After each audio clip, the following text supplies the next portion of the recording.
Hardwiring the Thunderpole T-3000 in the car. Hi guys, welcome back to the channel.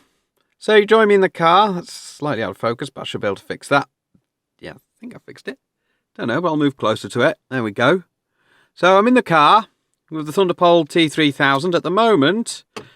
Need the ignition key. Yeah, there we go. The ignition key to turn it on.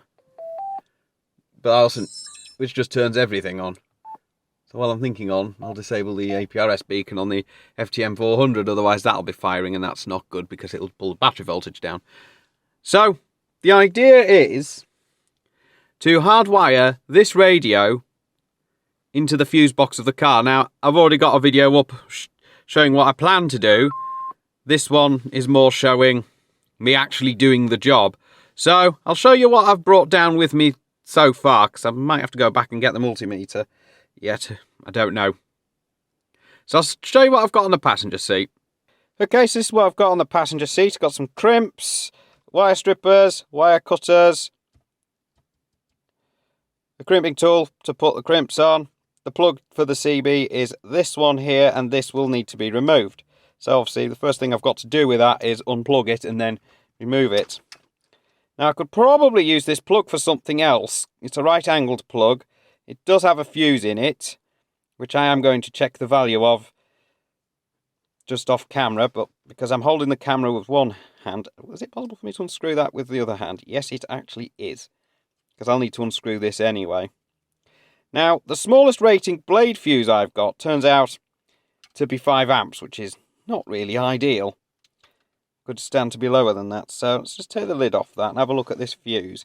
So if I bring that fuse up to where I can see it, it does have markings on it, which are usually very minuscule. You know what? This fuse, if I can get it to focus, it's going to be the fun part. This is going to be the very fun part. If I can get this to focus on this fuse is in fact fast blow 5 amp. So the fuse I'm putting in to the adder fuse is the same rating. So I might actually get away with that, because I was worried it would need to be a lower rated fuse. So that's a turn out for the books. Now you've noticed there's an SWR meter on the seat as well. That was from when I was doing the installation before, to put it up onto the top of the dash. I don't think I'll need that, but you never know. So what I'll do is, because I don't believe I brought that down, I didn't bring the adder fuse down, I will go get the adder fuse. I'll go get the multimeter, so I will most likely need that. And I'll also, if I can, find a suitable screwdriver in the boot. And if there isn't, I'll have to get one from the house. So I'll just pause the video while I go and do those things. Okay, so here's a fuse box, and unfortunately the idea hasn't worked because this piece of plastic here is fouling on the circuit adder, so I'm going to have to go for position number 28 instead. So that's position 23, 24, 25, 26, 27, 28. So 25 shouldn't have anything in it anyway, because that circuit isn't available on this car. If it is. Oh no, it's passenger compartment ECU. Okay. That's okay. According to that.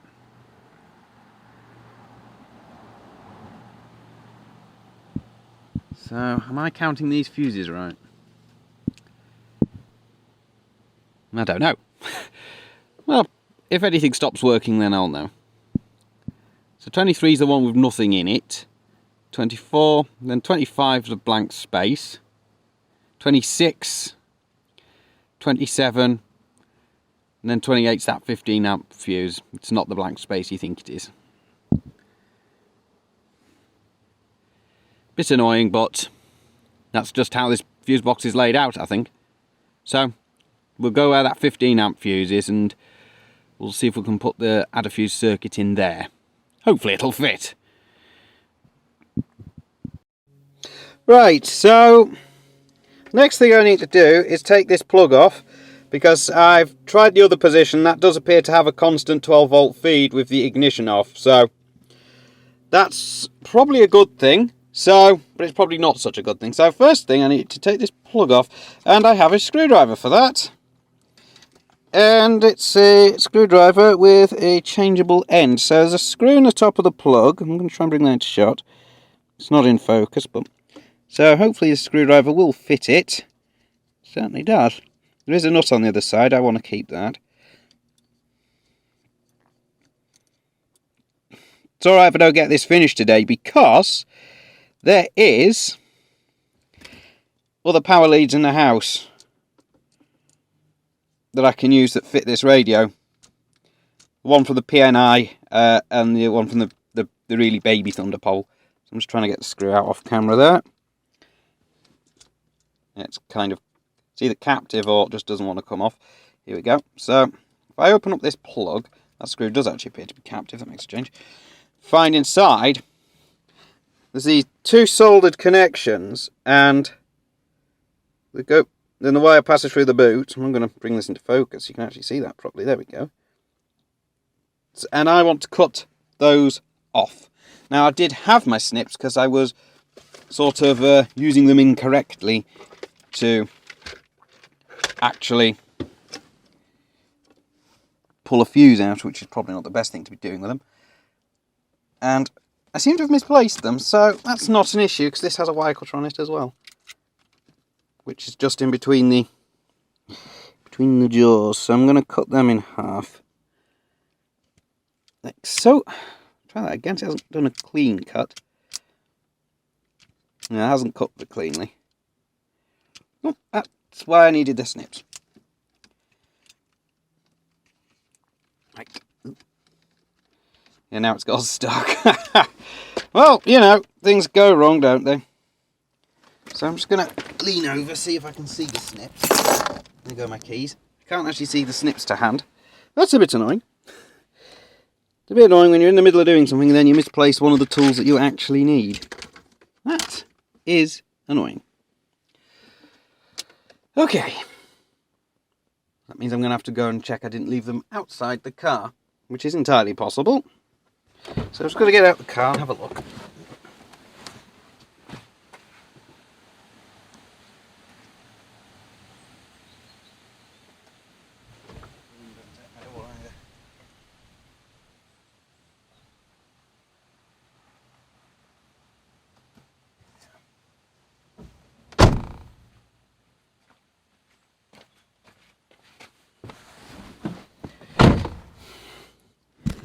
Okay, so I found the snips. They were actually in the floorboard. I couldn't see them from where I was sat. So what I'm going to do is I'm going to just finish cutting that off and try and make a tidier job of it. There, that's the plug now off. So the next thing I need to do is split these two wires. Preferably, I'm going to just tidy it up a bit more off camera here, behind the camera, so it looks a bit better. I need to split the wires because it's this wire that kind of splits half. I'm going to thread these through, and then I'll sort of strip them in situ because it would be a much easier way of doing it. So there's the wires with the plug removed. So next thing I'm going to do is I'm going to find a way to thread them through to the fuse box and then strip them in situ, because that would be much easier for me to do than potentially strip them, try and get them through, because the stripped wires will just snag. So let's so I'll go off camera and reposition and see if I can do that. Okay, I've got the wires through because this plastic's quite flimsy. I've been able to push it through there, so it's now inside the fuse box, and you'll see there's a fuse missing from before. We'll come to that in a wee while. So what I need to do is I need to strip these wires to a suitable length to fit in the two items I'm going to then crimp on. So first job, all being well, is the red wire, but obviously I'm not going to plug that in until I've connected the ground, so I might have to put that 15 amp fuse back or replace it with another one temporarily until I do, because while it says in the manual it's reserved, I could have disabled something and not realised I've done it, because you never know. So what I'll do is I'll just pause the camera while I strip those wires. Right, that's the wire stripped. So the red one, I've doubled it over so it'll go in the crimp a bit more comfortably, because I suspect that crimp's designed for heavier gauge wires if that thing is actually rated for 20 amps. So the next thing I'm going to do is use my Maplin crimping tool. Yes, it came from Maplin. May it rest in peace. And I'm going to crimp that onto there. So let's crimp the adder fuse onto that. Okay, that's now crimped on.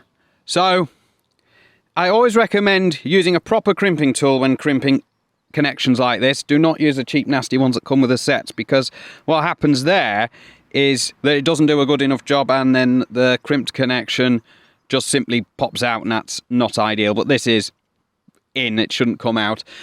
If you're in any doubt about crimping, soldering is another option, but because I don't have a garage or any means of electricity down here other than a generator, which I don't even know if it runs anymore because I've not run it for a long time, then yeah, soldering wouldn't be an option unless you've got a gas soldering iron. I don't even have one of them, so yeah.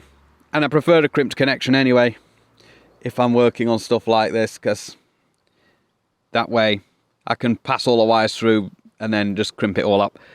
And it also gives me some insulation as well on these types of crimps anyway. So that's now connected.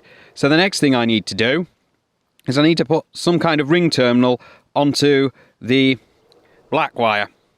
So I'll do that. Okay, so I've got a ring terminal now crimped onto the black wire, which will connect to the ground.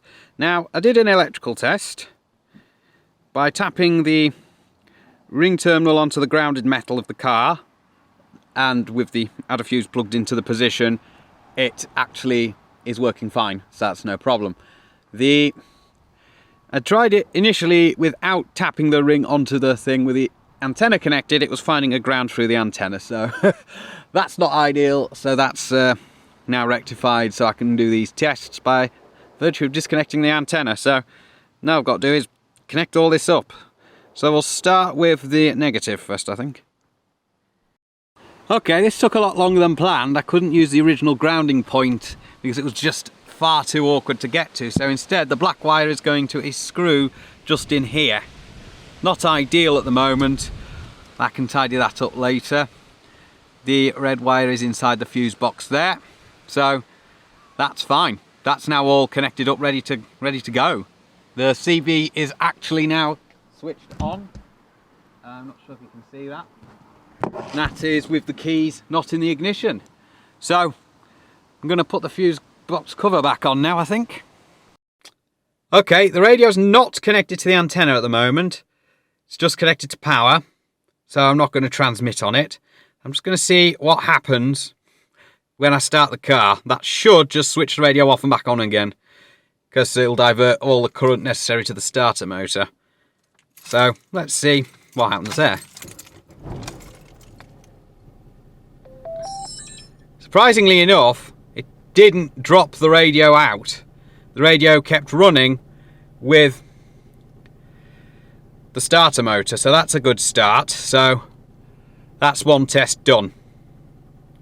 So let's take my foot off the clutch. So I've got another test I need to do, so I've got to connect the antenna for that. So I'll just pause the video. Right, so I've now connected the antenna up. I'm going to not transmit on channel 19 because, you know, rather not. So I'm just going to transmit on channel 20. Okay, nothing untoward happening there. So do it again. Seems to be okay.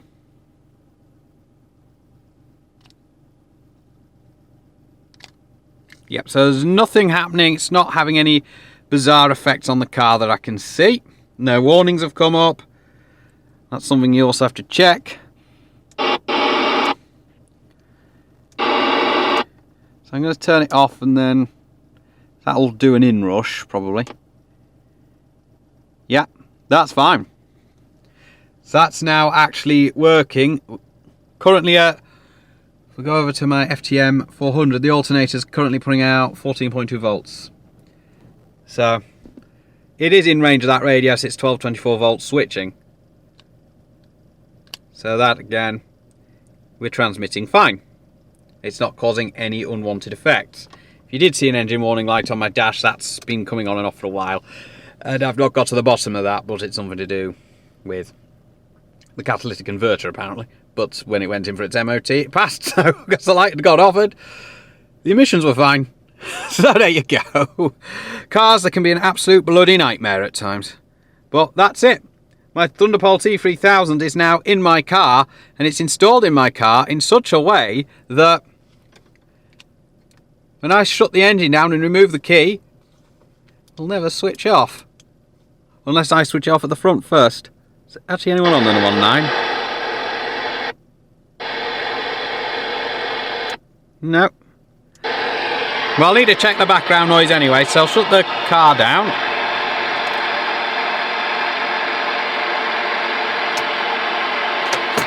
So there's no change in that, and I think that's the local noise anyway that I'm getting there. So that's fine. So that's all fine. So now the key's removed, there's one last thing I want to check. Now, in this car, there is a relay that will cut off after a couple of minutes to turn off the interior light if the doors have been left open. And it will also turn off the instruments as well, so it'll also turn off the interior light if it's actually on map reading light mode. So we'll just pause the video and see if that happens. Okay, so I've just heard the relay click out now, so there's the interior light above, and as you can see, that's now not doing anything, so that's the battery protection relay kicked in. So if we come down to the T3000, that's still operating. So obviously the relay is not affecting the I'm not sure how you would define that side of the fuse box, but so it's obviously not affecting the supply coming into the fuse box. It's obviously affecting everything the other side of that. So unless it doesn't apply to those two circuits, which is entirely possible, the ones reserved for other use. So it's all working. I could happily transmit with it like that, but to be honest, I'd much rather not do that for a lot of reasons, mainly to do with running the battery flat. But you know, so that's the Thunderpole T3000 now actually hardwired into the car. So that means if I want to turn it off, I have to actually turn the volume down. So it's behaving as I'm expecting it to do. There's nothing wrong with it. It's going through. So that's it. So not sure if this video was that informative or not. It took a long time to actually do because I was having some problems finding a suitable point to actually connect the negative wire, which needed to be done for keep the power going, make sure it wasn't finding a reference through the coax cable, because that would not be ideal. So now I'm going to go up to the house, have a cup of coffee, and well, I'd call that a job well done. Still got to stick the microphone clip back on, but I haven't quite figured out how I'm going to do that yet, so that can go back over there for now. So, well, I mean, it's not a difficult job if you know what you're doing. If you don't know what you're doing, leave it to someone who does know what they're doing. So the CB radio is protected with a 5 amp fuse. It turns out that was what was in the plug anyway. The circuit that it came out of was protected by 15 amp fuse, but according to the manual for this car, that circuit was reserved for additional equipment, and I don't think that additional equipment is in fact installed. So whatever they mean by additional equipment. So I can put the manual back in the glove box if it will go in. I mean, there's some other rubbish in there as well, but you know, that's what happens. So that's this video done. The last video showed me where I was planning to put everything. It didn't quite go to plan. The adder fuse didn't fit where I wanted it, and the ground connection took, well, quite some time to actually be able to achieve. But it's all done. I'm happy with that. And it's a low current application, and all the cabling's rated well enough for it. So I have a sneak suspicion the incoming side of the fuse box in here is coming from quite a hefty lead from the engine bay. So it's definitely everything should be well rated. So